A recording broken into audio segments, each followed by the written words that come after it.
Assalamualaikum warahmatullahi wabarakatuh.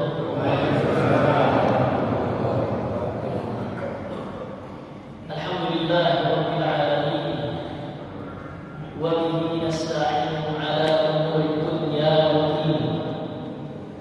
Wa sallallahu ala nabiyyina Muhammadin wa ala alihi wa sahabatihi wa man tabi'ahum bi ihsanin ila yaumiddin.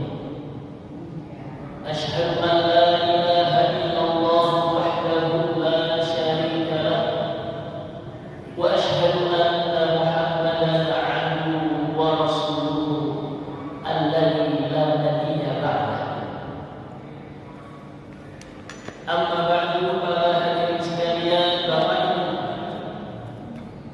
yang semoga kita semua senantiasa dirahmati oleh Allah Subhanahu wa taala.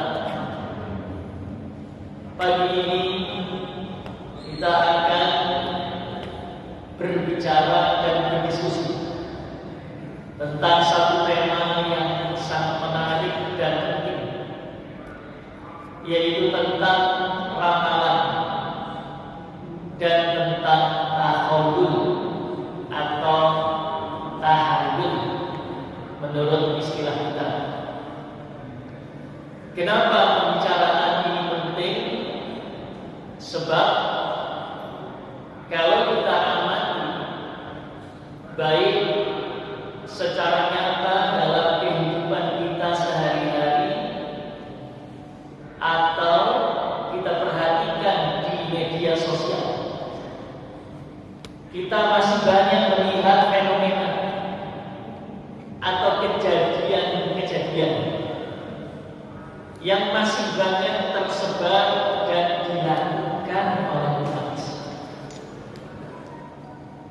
Kita masih sering melihat hal-hal yang mengherankan. Misalnya, ada orang yang dia ini ingin menikah, lalu dia datang kepada seseorang yang dianggap pintar. Lalu dia bertanya, "Pak, kira-kira nanti kalau saya menikah itu calonnya namanya ini, tanggal lahirnya sekian-sekian, rumahnya di jalan ini, nomornya itu, kira-kira pernikahan saya ini bakal bahagia atau tidak bahagia?" Masih banyak enggak Bapak sekalian? Masih. Ada yang lain, ada orang mau berdagang, lalu dia datang ke seorang yang dianggap tahu hal-hal gaib. Bertanyalah kepada orang tersebut, "Pak, kalau saya jual kain, kira-kira saya akan untung atau rugi?" Ini masih kita bisa melihat dengan mata kepala sendiri, mendengar sendiri, baik langsung atau di media sosial.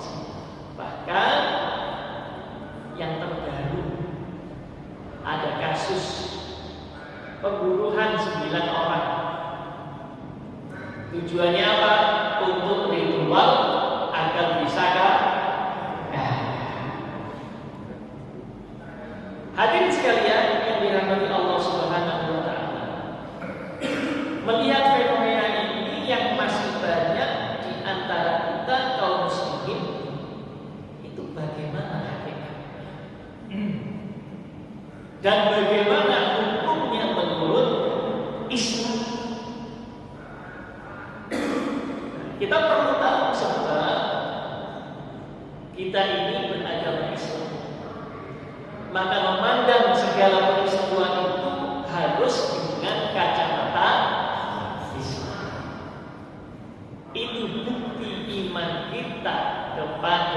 Islam. Maka segala sesuatu yang kita lihat, kita alami, kita dengar, itu harus dilihat dari sisi Islam. Bagaimana pendapat para ulama tentang masalah tersebut dengan memahami ayat-ayat Al-Quran dan hadis-hadis Nabi Sallallahu Alaihi Wasallam.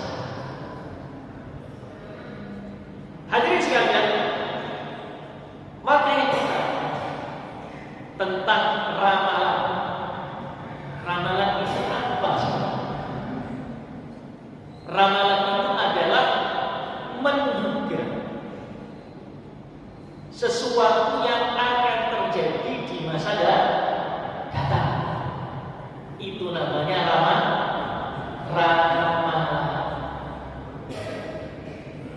Ramalan para hadirin sekalian dibagi menjadi dua. Ramalan itu dibagi menjadi apa? Yang pertama adalah ramalan yang didasarkan atas pertimbangan keilmuan, atas sisi-sisi penelitian tentang yang akan datang, dan tidak pasti tetapi kemungkinan yang biasa disebut dengan prediksi. Pernah dengar tulisannya? Maka ini disepakati bolehnya.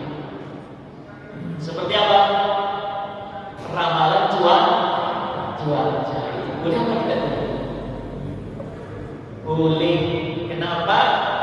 Karena ramalan atau prediksi cuaca itu perkiraan, tidak pasti, dan didasarkan kepada pengamatan terhadap keadaan apa? Cuaca. Ini boleh. Kenapa? Karena didasarkan atas ilmu pengetahuan yang sama-sama disepakati bahwasanya memang itu bisa dijadikan sebagai dasar. Contoh lain, prediksi atau ramalan akan misalnya perekonomian negara. Oh, tahun 2023 berdasarkan penelitian dan analisa dan perhitungan para ahli, maka kemungkinan perekonomian Indonesia itu akan mengalami apa? Gonjang bisa. Ini boleh atau tidak boleh? Boleh atau tidak boleh, Pak? Boleh, karena didasarkan di atas pengetahuan ilmu yang memang betul-betul terbukti itu bisa digunakan untuk memprediksi atau memperkirakan. Tetapi syaratnya tetap apa? Insya Allah tidak boleh memastikan. Kenapa? Karena memastikan itu berarti berbicara tentang perkara yang mana tidak ada yang tahu kecuali Allah Subhanahu wa Ta'ala. Allah Subhanahu wa Ta'ala berfirman pada surat Luqman ayat yang ke-30. Allah Ta'ala mengatakan, innallaha 'indahu 'ilmus sa'ah wa yunazzilul ghaitha wa ya'lamu ma fil arham wa ma tadri nafsun mada taksibu ghadan wa ma tadri nafsun bi ayyi ardin tamut innallaha 'alimun khabir. Yang artinya para hadirin sekalian, sesungguhnya hanya Allah sajalah, di sisinya sajalah ilmu pengetahuan tentang yang gaib. Apa di antaranya? Ada 5 secara garis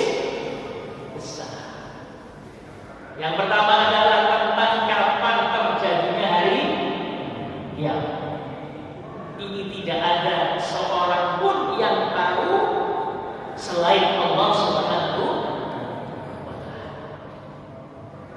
Malaikat Jibril, para malaikat yang lain, bahkan para nabi yang diutus oleh Allah Ta'ala, tidak ada satupun yang tahu kapan tibanya hari.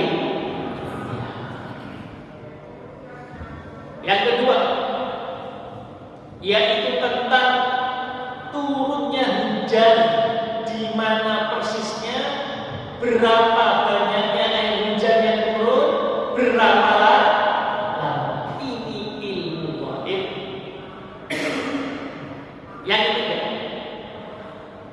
yaitu tentang apa yang dilakukan oleh seseorang besoknya itu melakukan apa, tidak ada yang kita boleh merencanakan. Oh, besok nanti liburan itu kita ke Trawas. Pasti atau tidak pasti? Tidak pasti. Betapa seringnya orang merencanakan untuk pergi besoknya ke suatu tujuan, tiba-tiba tidak jadi. Ini yang keberapa?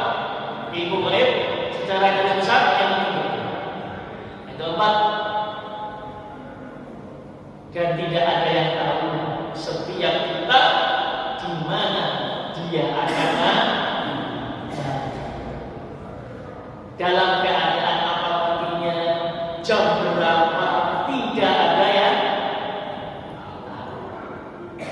Dan yang terakhir, yaitu mengetahui perkara apa yang ada dalam rahim manusia, yaitu janin apakah dia nanti jadi atau gugur, dan pengetahuan tentang takdir yang Allah tetapkan untuk setiap janin yang ada di perut ibu, tidak ada yang tahu kecuali Allah. Ini 5 secara garis besar pengetahuan tentang perkara yang gaib, hanya Allah yang tahu.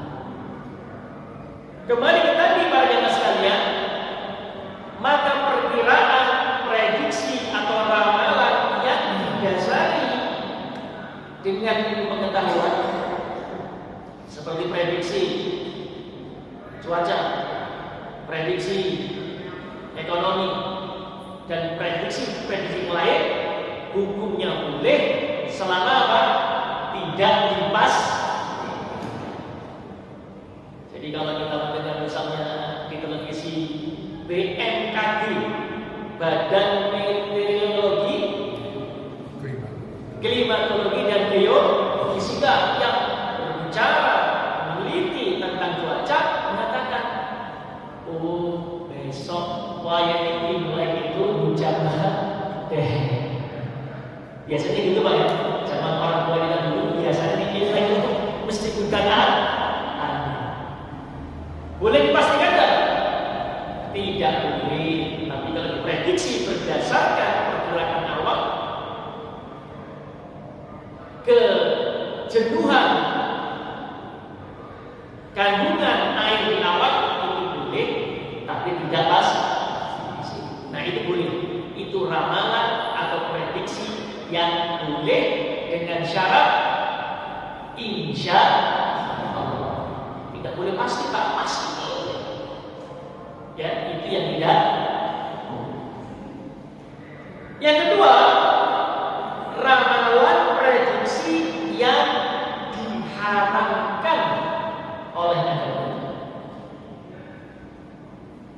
Yang seperti apa ramalan dan prediksi yang diharamkan oleh agama kita? Yang pertama syaratnya ramalan tentang perkara yang gaib. Perkara yang gaib itu maksudnya apa? Perkara yang terjadi di masa datang, itu namanya perkara gaib. Yang kedua, apabila tidak dihasilkan dari tiap ilmiah. Satu dua. Jadi caranya tidak ilmiah sebenarnya. Tidak seperti tadi perkiraan cuaca atau perkiraan ekonomi. Tidak. Tapi apa? Nanti kita akan jelaskan contoh-contohnya. Dan yang ketiga, memastikan. Apa tadi Pak? Jadi ramalan yang diharapkan itu yang pertama apa? Dalam perkara gaib, yang mana hanya Allah Ta'ala yang mengetahuinya, yang khusus pengetahuan itu hanya milik Allah. Yang kedua apa? Dicari dengan cara yang tidak apa? Ilmiah, tidak syar'i, ya. Dan yang ketiga apa? Memastikan. Contohnya apa? Tadi itu, Pak, ada datang orang pintar, saya mau dagang kain, untung apa rugi? Kalau orang ditanya mengatakan, oh kemungkinan ada gak cocok dagang kain. Kenapa? Yang pertama, Anda tidak bakat dagang kain. Yang kedua, harga kain sedang mahalnya. Kira-kira boleh nggak memperkirakan? Sepertinya jangan dagang kain. Boleh apa nggak boleh? Boleh. Karena berdasarkan apa? Ilmu. Ya jelas. Oh dia dagang kain dan bakat. Dagangnya dia bakatnya jual apa? Jual makanan. Berarti apa? Kemungkinan besar mungkin akan dagang. Yang kedua, harga kain sedang apa? Tinggi dijual, tidak ada yang beli. Ini boleh. Tapi kalau ramalan itu dengan cara yang tidak ilmiah, misalnya melihat garis tangan. Oh, garis tangan itu bentuk angka 8. Berarti sampai nggak cocok jual kain. Cocoknya jual makanan. Boleh atau tidak boleh? Tidak boleh. Haram. Ada orang datang, saya mau nikah Pak, anaknya ini, fotonya ini, kira-kira pernikahan saya bakal bahagia, langgeng atau bakal rusak? Dia lihat, tekan foto ini gak cocok. Asalnya daerah gak cocok. Untuk apa? Tanggal lain. Nah, ada apa? Tanggal lainnya gak cocok. Ini gak pas. Betul apa enggak? Boleh apa enggak boleh? Tidak boleh. Cara yang ilmiah. Apa kita garis tangan dengan hasil dosa? Apa dalilnya? Banyak. Di antaranya sabda Nabi Sallallahu Alaihi Wasallam dalam hadis Muslim. Nabi mengatakan, "Man ata arrafan fasa'alahu an syai'in fasaddaqahu lam tuqbal lahu salatu arba'ina yauman." Masya Allah. Bahaya ini, Pak. Artinya kata Nabi, siapa yang mendatangi Arraf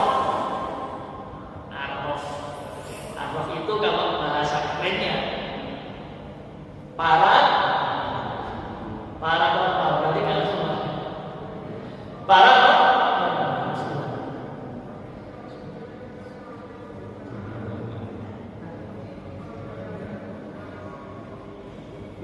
siapa yang mendatangi para karena dia dianggap bisa mengetahui hal-hal, lalu bertanya kepadanya tentang suatu perkara, lalu setelah diberitahukan oleh si paranormal tadi, terus dia percaya.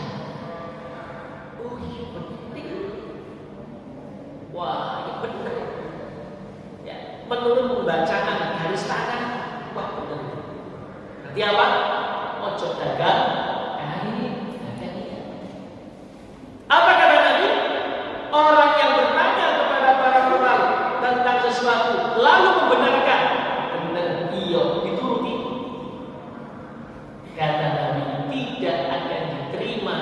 sholatnya selama 40 hari. Ini luar biasa. Jadi itu bukan perkara yang remeh, itu perkara yang berat. Ancamannya tidak diterima sholatnya 40. Maksudnya apa? Sholatnya sah, tetapi tidak ada pahala. Sahnya sah. Kenapa? Karena syarat rukunnya itu dikerjakan. Tetapi pahalanya tidak mendapatkan pahala, tidak diterima sama Allah Ta'ala, alias mustroh. Sahnya sah, artinya dia tidak perlu pulang, tetapi tidak diterima sama Allah. Itu baru bertanya dan benar. Kira-kira hal itu hal besar atau kecil untuk sekalian? Besar. Hadis yang kedua yang menunjukkan tentang keharamannya, hadis riwayat Al-Imam Abu Dawud. Nabi bersabda, "Man ata kahinan," siapa yang mendatangi kahin. Kahin itu apa? Kahin itu kata para ulama, definisinya dengan kita lihat. Kahin itu apa sih? Kahin itu adalah man yukhbiru bil mughayyabat fil mustaqbal, yaitu orang-orang yang mengabarkan perkara gaib di masa depan, alias ngeramal. Tapi ramalannya bukan secara ilmiah, tapi ramalannya apa? Tadi itu kelihatan. Ngelihat apa lagi? Ngelihat tanda lain, ngelihat tempat asal. Itu namanya kahin. Bahasa Indonesianya dukun. Atau kata para ulama lain, waqila, dan dikatakan al-kahin itu adalah man yukhbiru amma fil dhatir, yaitu orang yang bisa menebak isinya hati orang. Bukan menebak, memastikan. Ada orang baru datang, ya, datang itu dia, dukun ini. Tiba-tiba dosennya ngomong, awakmu kape takok masalah jodoh ya ini. Masalah apa? Orang tadi belum ngomong, tapi sudah tahu isi. Ini para jenis. Ini namanya apa? Dukun. Kata Nabi, siapa yang mendatangi kahinan, dukun, fasaddaqahu, lalu dia membenarkan ucapan si dukun itu, apa katanya? Sungguh dia telah apa? Kadzdzaba bima unzila ala nabi.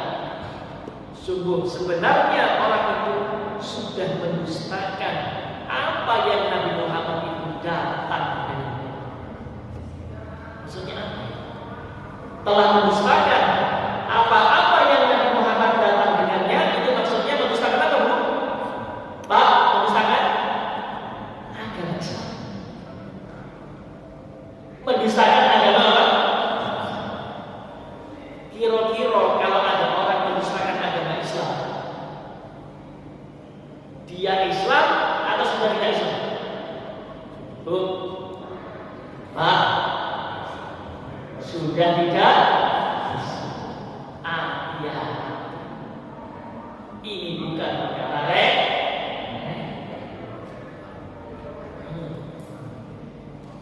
Jadi itu ancamannya. Siapa yang mendatangi paranormal, dukun, orang pintar, lalu kemudian bertanya tentang suatu perkara yang akan datang, tentang nasibnya dan sebagainya, lalu membenarkan sholatnya tidak diterima 40 hari dan dikhawatirkan dia telah keluar dari Islam. Ini Bapak Ibu sekalian. Jadi tidak main. Kalau ada pertanyaan, Pak Ustaz, pengalaman ini.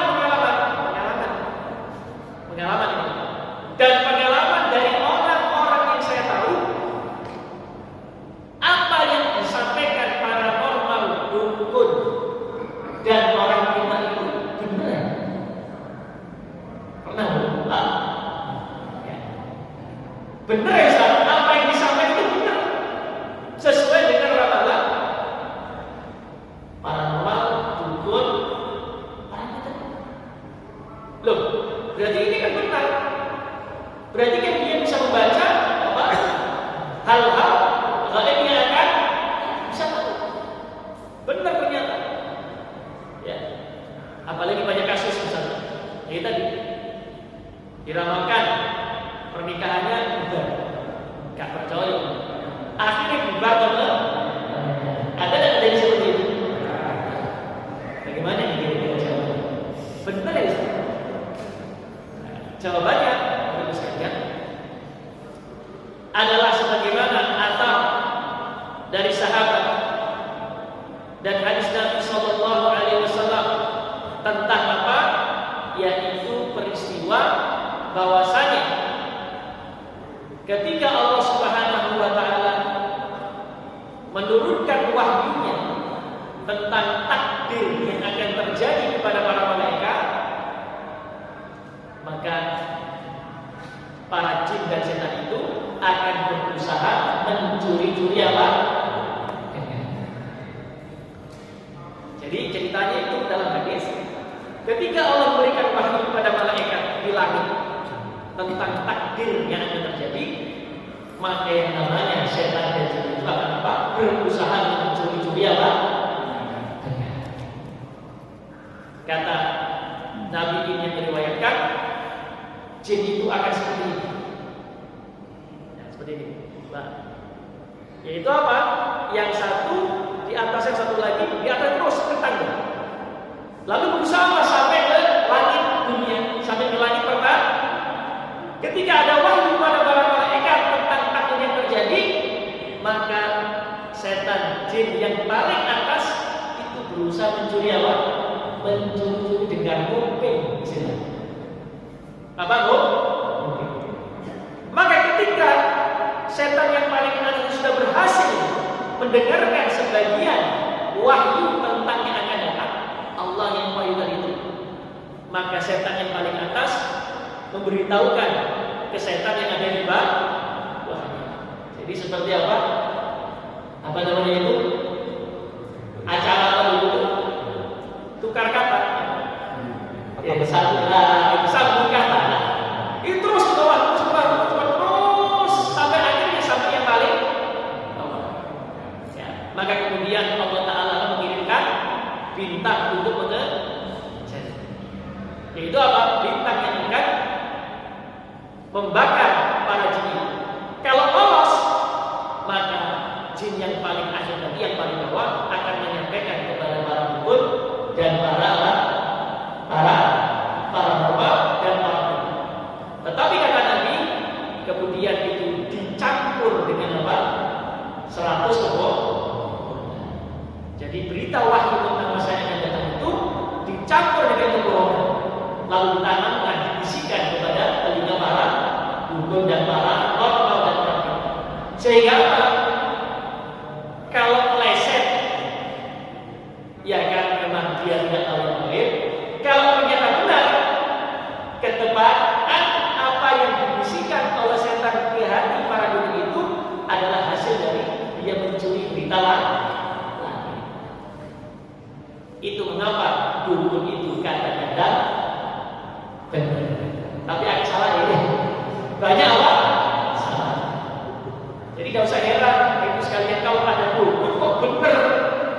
Jangan heran, berarti dia mendapat bisikan dari setan yang berhasil mencuri berita tentang wahyu takdir yang akan terjadi. Tapi apa? Akhir gak benar, soalnya dicampur dengan 100 kebohongan. Jadi tidak usah heran. Jadi kalaupun ternyata itu kebetulan benar, itu berasal dari wahyu Allah tentang takdir yang diberitahukan kepada malaikat. Baik sekalian, tetapi hal itu tidaklah mengubah hukumnya bahwasanya datang kepada dukun dan paranormal itu hukumnya antara dosa besar, ya, atau kafir.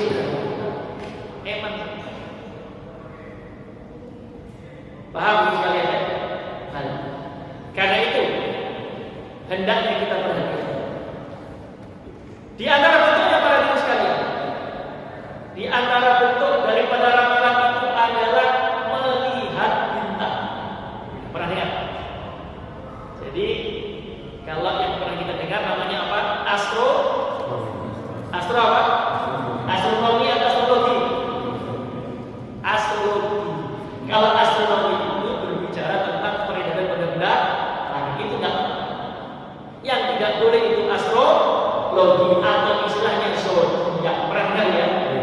Misalnya bulanmu lahir apa? Tanggal berapa?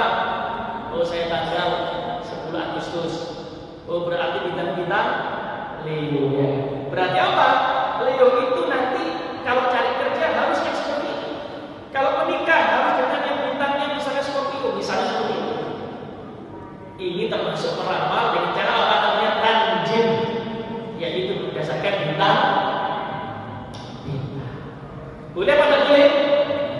Haram, pelakunya bisa murtad. Ini syirik besar.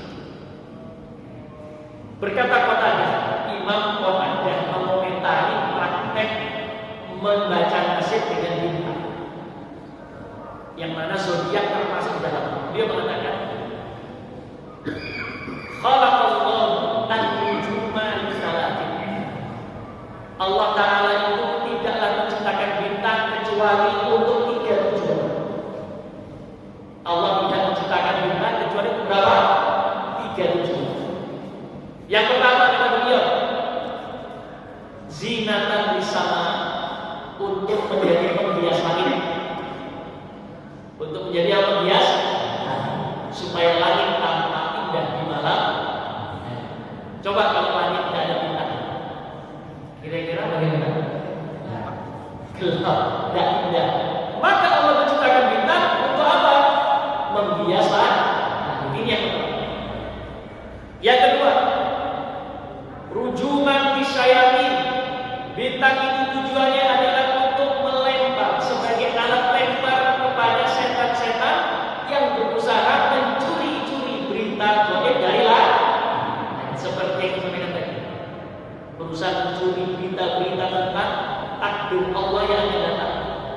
Maka dia dilempar oleh Allah Ta'ala dengan apa? Ini yang ketiga. Dan yang ketiga, untuk apa itu? Yaitu wa'an yuhdanabia, digunakan untuk mencari arah ketika malam. Misalnya contoh, ini sebelum adanya Google Map. Kalau kita berjalan di malam hari di laut tengah malam misalnya, ketika kita tidak bisa melihat arah, kenapa? Karena gelap. Maka cara satu-satunya pada zaman itu yang digunakan untuk bisa menentukan arah apakah timur, barat, utara, selatan, itu adalah dengan melihat apa? Susunan bintang. Susunan apa? Bintang. Itu. Sehingga apa? Oh, arah utara itu misalnya bintang ini, arah selatan bintang yang itu misalnya, itu bisa ditentukan dengan melihat arah bintang. Kenapa? Karena bintang itu tidak pernah berubah. Jadi susunan bintang itu tidak pernah apa? Ini 3 fungsi daripada apa? Dari bintang. Apa dalilnya? Dalilnya yang pertama, yaitu surat Al-Mulk.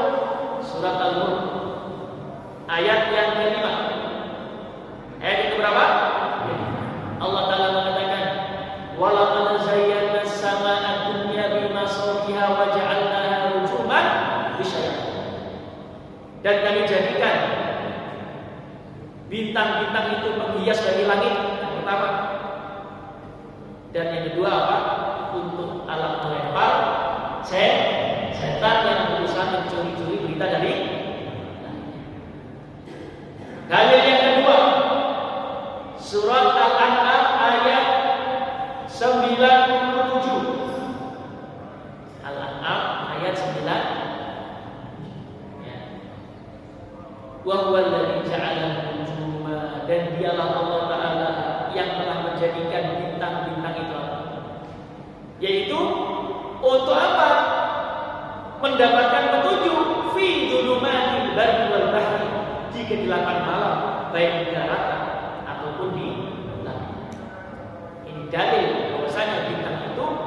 digunakan untuk apa? Untuk mencari sudah 3 Bu ya Pak. Dalilnya mencari 3 perkara ini. Maka berkata Qatada, "Faman ta'awwala fiha ghairu dzalik." Maka siapa yang menggunakan bintang untuk selain 3 perkara ini, atau menafsiri bintang untuk selain 3 perkara ini, maka sungguh akhta, dia telah salah. Wa aqwa nasibau, dan menyia-nyiakan pahalanya, bagian pahalanya bisa hancur, bisa rusak karena syirik. Ya, dan dia termasuk orang-orang yang sesat. Itu kata Tuhan. Nah, termasuk menjadikan bintang sebagai meramal itu masuk dalam perkara ini haram. Jadi cuma 3, Pak. Jadi kalau digunakan untuk mencari nasib, meramal nasib, hukumnya haram. Makanya mari kita perhatikan anak-anak kita. Mungkin dia itu apa, mereka itu senang lagi masa muda, senang apa? Zodiak. Ya kan, baca zodiak. Kalau bintangnya ini, nasibnya begini, nanti rezekinya bagaimana, jodohnya ini. Itu kita perhatikan. Jangan sampai anak-anak kita apa? Meyakini itu adalah satu kesyirikan. Dan kenapa demikian? Syirik karena berarti menyandarkan nasib baik dan buruk, celaka dan bahagia, sukses dan tidak sukses kepada selain apa kaitannya bintang dengan termasuk dari sana, termasuk apa lagi tadi? Menghitung dengan pelan. Kalau di Jawa biasanya apa itu? Hitung apa itu? Dengan apa? Oh, ya. Kira-kira boleh nggak? Salah buatan buruk, Pak. Itu sama dengan perbintangan, sama dengan membaca tangan. Padahal perkara yang begitu hanya Allah yang tahu. Sudah jelas tadi ayat di surat Luqman ayat 30.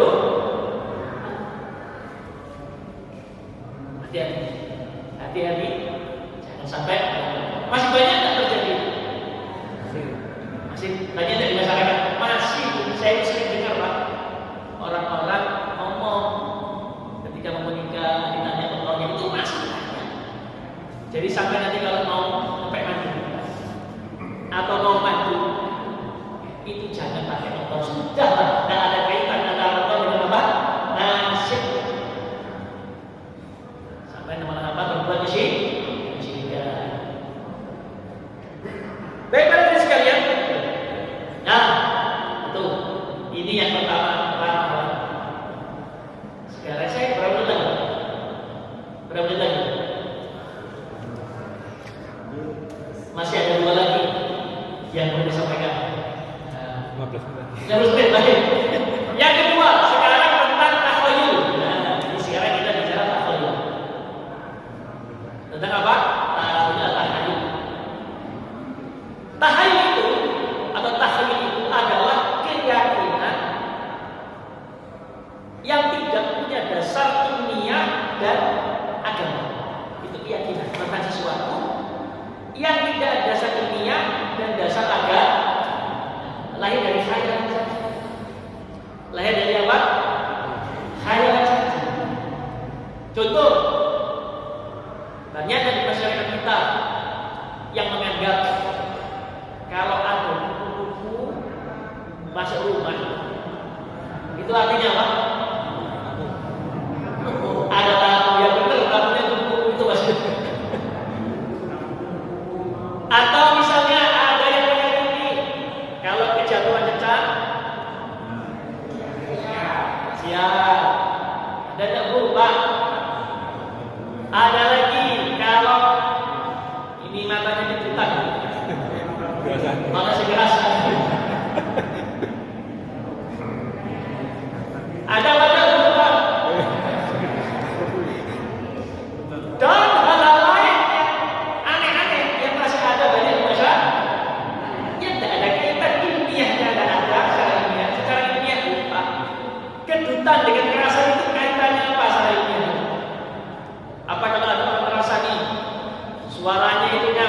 syaraf kita, lalu kemudian kejutan. Kan nggak ada seperti itu. Atau dalilnya ada dari Al-Quran dan hadis, barang siapa kejutan, berarti dia dikasih. Piring pecah, waduh ini bakal terjadi pecah. Iya di sini ujung juga. Nah, keyakinan yang tidak berlandaskan pada penelitian ilmiah atau dalil-dalil agama itu namanya takhayul. Orang Arab dulu mengistilahkan dengan tiyaroh. Apa bu Pak? Tiyaroh. Tiyaroh itu dari kata-kata oroyatiru terbang, toil burung. Kok bisa? Kebiasaan orang-orang Arab jahiliyah seperti Islam itu mengkaitkan antara sial dan untung itu dengan cara bagaimana? Misalnya ada orang mau pergi dagang, mau pergi apa? Keluar negeri. Ada zaman itu dari Mekah ke Syam, karena mereka biasa dagang ke Syam atau ke Yaman. Maka sebelum mereka dagang, mereka untuk memastikan hati mereka itu berangkat apa tidak berangkat, untung apa tidak untung, mereka bawa burung dalam satu. Burung dalam apa? Lalu ditutupi sama kain. Lalu burung itu dibentak. Dia apa? Dibentak. Nah kalau burung dibentak, kira-kira apa yang terjadi? Terbang ke sana kemari. Nah dia lihat kalau terbangnya lurus atau ke kanan, oh berarti betul. Bundal ya. Lanjutkan acaranya. Tapi kalau dia terbangnya ke kiri atau ke belakang, berarti apa? Kalau ojo kaget. Lihat ini, mengkaitkan antara untung rugi dengan apa? Soalnya kayak ini ya. Apa kaitan burung terbang dengan untung? Itu zaman Arab dulu seperti itu. Dan dijawab modelnya beda-beda seperti tadi. Apa hukumnya? Kata Nabi, at-tiyaroh syirkun, at-tiyaroh syirkun. Tiyaroh itu syirik. Kenapa? Sekali lagi mengkaitkan untung rugi dengan apa? Dengan selain hati-hati. Nah, itu namanya tiyaroh. Dan kata Nabi, wa man minna dan tiyaroh ini hampir-hampir tidak ada dari kita manusia yang tidak pernah tiyaroh. Pernah ngalamin lupa setan di sini kan? Ya pasti di sini. Waduh, kering pecah ya. Setan di sini. Berarti apa? Bakal ada muslim. Itu setan kan berusaha di sini untuk memalingkan akidah di. Makanya kata Nabi tidak ada orang yang kecuali apa? Atau yang ada orang itu dia pernah dibisiki setan untuk melakukan apa? Tiyaroh. Nah ini perkara. Bagaimana kemudian para jamaah sekalian agar kita bisa terhindar dari tiyaroh? Kata Nabi, wala tudhibu illa bittawakal. Maka tidak ada yang bisa menghilangkan tiyaroh tadi itu kecuali dengan cara bertawakal kepada Allah. Jadi kalau kita misalnya mengalami tiyaroh, mengalami tadi kejatuhan cerca, merasa siap. Kemudian apa lagi? Piring pecah, merasa siap. Maka apa? Kuncinya agar terhindar bertawakal kepada Allah. Tiyaroh itu para diri sekalian, kata para ulama, at-tasyaqqu minasyai'il mar'i au masmu. Merasa siap karena melihat sesuatu atau mendengar sesuatu. Itu merasa siap. Itu namanya tiyaroh. Nah caranya bagaimana? Bertawakal kepada Allah, meyakini tidak ada yang bisa memberikan manfaat dan mudarat kecuali apa? Allah. Sudah sama. Bahkan pecah 10, tawakal kepada Allah. Contoh lagi, termasuk yang kita apa? Mengaitkan siang itu dengan bulan Shawwal. Ada tak? Wah, baik bulan Shawwal ini apa? Jangan melakukan apa?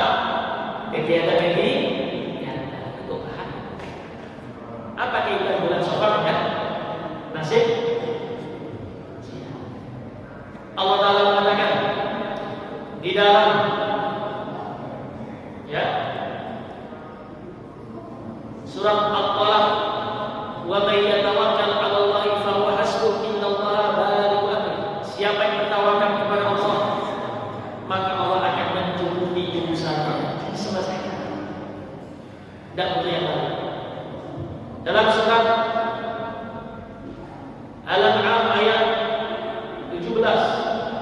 Allah Ta'ala mengatakan wa iyamsaskallahu bidurin fala kashifa lahu illa hu. Apabila Allah memberikan kepada kamu satu kemudaratan, tidak ada satupun yang bisa mengangkat kemudaratan itu kecuali Allah. Yang terakhir, perkara terakhir itu adalah al-azimah, jimat. Apa prinsip para hadirin sekalian? Contoh misalnya, nah sini contoh ya. Misalnya bayi, supaya terhindar dari gangguan jin, apa dulu? Diberi apa? Gunting. Dikandungi apa? Gunting. Ada tidak masih praktik itu? Itu termasuk tahoyul, termasuk apa? Jin. Beri gunting apa lagi yang diberi gunting? Apa? Peniti. Nah, adapun kalau yang digantungkan itu adalah ayat-ayat Allah, misalnya digantungkan Al-Quran ya. Misalnya di rumah digantungkan apa? Ayat Al-Quran. Maka ulama berbeda pendapat. Tidak sampai kepada syirik, tetapi apa? Sebaiknya tidak dilakukan. Kenapa demikian? Karena khawatirnya nanti ada cecak datang ke bungkusan ayat tadi itu, terus apa? Buang air besar, buang air kecil. Akhirnya apa? Qurannya terhaji. Kalau kita melakukan dijaga, misalnya melakukan Quran supaya jin masuk boleh, supaya kita melakukan boleh dengan syarat apa? Bisa dijaga, jangan sampai ada cecak yang buang air. Tapi kalau yang digantungkan itu misalnya apa?